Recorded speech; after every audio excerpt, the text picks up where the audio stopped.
up your engine! Well, here's some news that doesn't surprise me. It turned out that Mitsubishi might eventually give up on selling cars in the United States. They've never been that big of a car seller in the United States. The Mitsubishi quality isn't that great. It never has been. They had problems with oil burnings throughout the decades. They used cheaper piston rings. No one knows why, but they did. So if you had a Toyota or a Honda with 140,000 miles, they'd be purring along. You get a Mitsubishi, have 80, 90,000 miles, blue smoke and white smoke's flying out the back because they're burning oil. I had a customer with a Mitsubishi Mirage. That thing burned a quart of oil every 70 miles. It was a pile of junk. They're not the greatest cars in the world. Last year, Mitsubishi sales actually rose 2.5%. They sold 121,000 something cars. But that's less than the amount of Chevy Malibus that Chevrolet sold. And they're not great cars either, but it just shows you they're not a large company. Mitsubishi itself is a huge industry company. I mean, they're the ones who made the Zeros that bombed Pearl Harbor and all that stuff. Mitsubishi is a huge corporation. And cars isn't that big of a deal for them. It's more of a sideline than anything else. It wouldn't surprise me at all if Mitsubishi did pull out of the United States. It's not that profitable of a thing for them. Now, Mitsubishi is supposed to be the third wheel in that Nissan-Renault alliance. Mitsubishi is going to be part of it. If you ask me, I'd call that the Three Stooges. You got Three Stooges companies going around. They're both failing miserably. They got alliances, but they have their own cars. None of it really makes any sense. As far as I'm concerned, it would be a better place if they got rid of Nissans, Renaults, and Mitsubishis. Maybe Mitsubishi will be the first one to leave the United States. They certainly could have a lot more. Now, Renault, if you know, so they didn't even come into the United States. They tried decades ago, and they were a massive failure. When they had that Renault Alliance car with Chrysler, it was one of the biggest piles of crap that was ever put out. So, wouldn't surprise me if Mitsubishi does end up pulling out of the United States. It's not that profitable for them. They don't make that great cars. They're not popular here. They can stay on the rest of the world, maybe where they can make smaller cars in Asia, those micro cars and stuff. But here in this country, it's a very competitive market, and they don't make such a hot product. Well, now Jeep says they're going to bring back the Jeep Grand Wagoneer. But here's the catch. Up to $100,000. Now, you go back in a day, 1990. A Jeep Wagoneer then was still a pretty expensive vehicle. It was $28,000.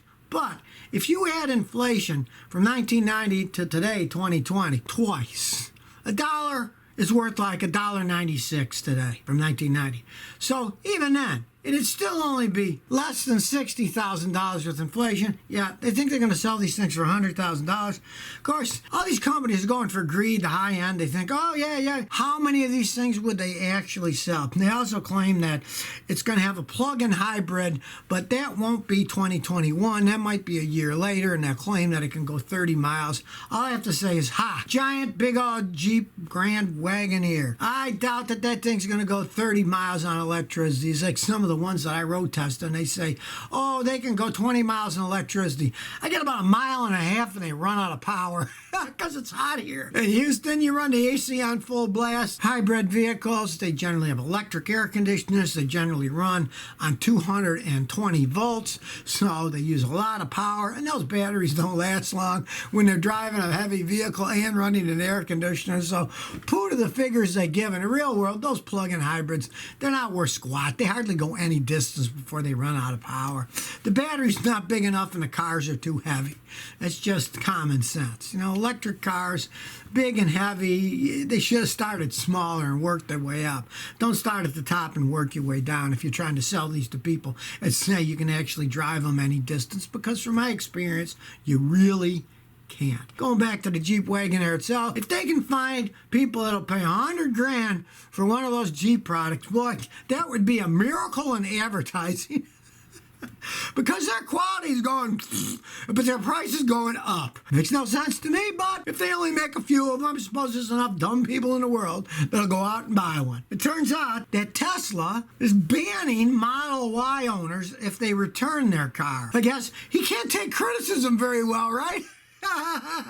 It turns out that Tesla has granted the right that they can impose a 1-year ban on anybody who returns a new car if they determine they acted in bad faith. Now, people have returned them for paint problems, interior fit, and quibbling about the quality of the cars, that they aren't that hot, which anybody who's actually seen the cars will realize they're not building them all that well. He's in a rush to get the things out to sell them. And some people are returning their car to Tesla and they're asking for a refund. Well, Tesla's saying that they can ban these people for a year for not being in good faith. Oh, there's a guy living in La La Land, he's making these cars and aren't put together all that well. Then if the people return them, he's banning them for a year. Well, as far as I'm concerned, hey, he can ban me forever. If I got a pile of junk and it looked bad and I paid all that money for a car, I'd never buy another one anyways. Fool me once, shame on you. Fool me twice, shame on me. I think it's a smart move for the people. Don't ever buy another one from the guy if he's actually going to be banning people. This is like something a kid in high school would do, or somebody in a fraternity or a sorority, they ban people for stuff. It kind of shows the juvenile mind of the guy that he's going to do stuff like this. It's just hysterical. I've never seen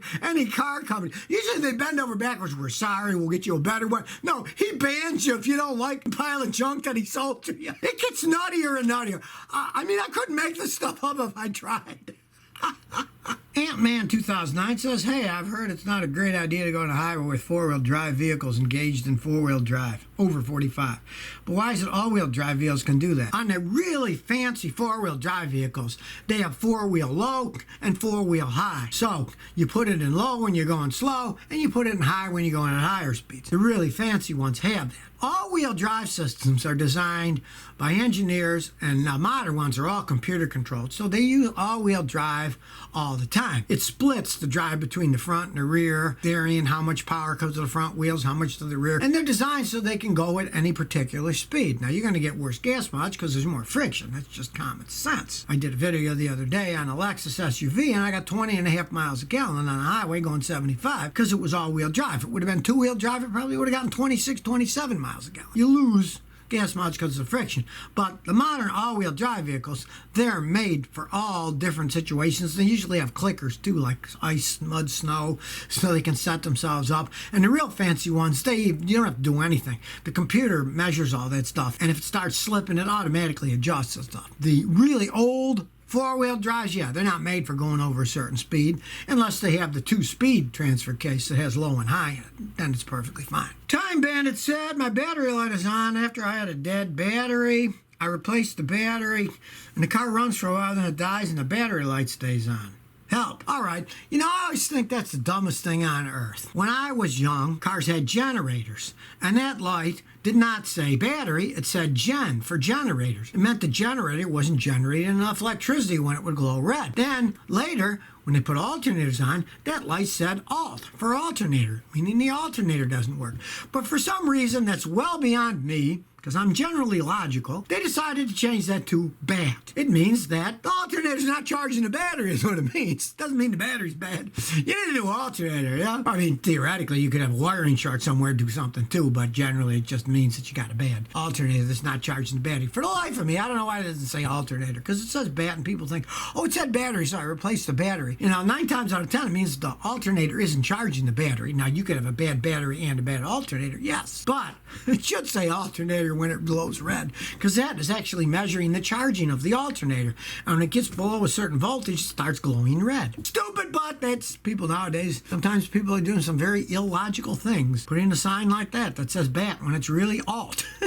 Canadian police just discovered 40 stolen cars in shipping containers that they were going to be shipped to Turkey and Libya. Now, I went to school in Toronto, and back in those days, my father was a big contract bridge player. One of the cops that loved playing bridge, he was a Mountie, he told my father a hilarious story that one day he was sitting, I guess, in Toronto. Cars get stolen a lot because they found these in Toronto, too. His friend, who was the mounted policeman that he played bridge with, he said, a couple months ago, he said, I was sitting at the diner, and I saw, hey, there's a guy, he's towing my car away. And little did the guy know, he had a tow truck. He was towing away this cop's car. It was an undercover car. And this guy was just going around Toronto stealing cars. He wasn't selling the cars. He was stripping them and selling the pieces off of cars. They'd go to the airport. They'd go all over the place. So I guess Toronto is a real big hub for stealing cars. The Canadians found 40 cars that were stolen from the greater Toronto area in these shipping containers. And of course, there are always high-end cars that people steal. There's a BMW M6 convertible, a Mercedes AMG coupe. They said that it was worth $1.3 million US.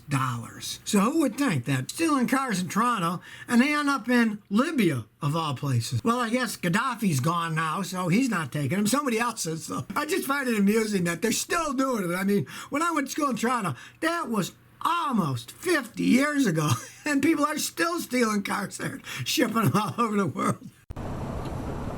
So if you never want to miss another one of my new car repair videos, remember to ring that bell.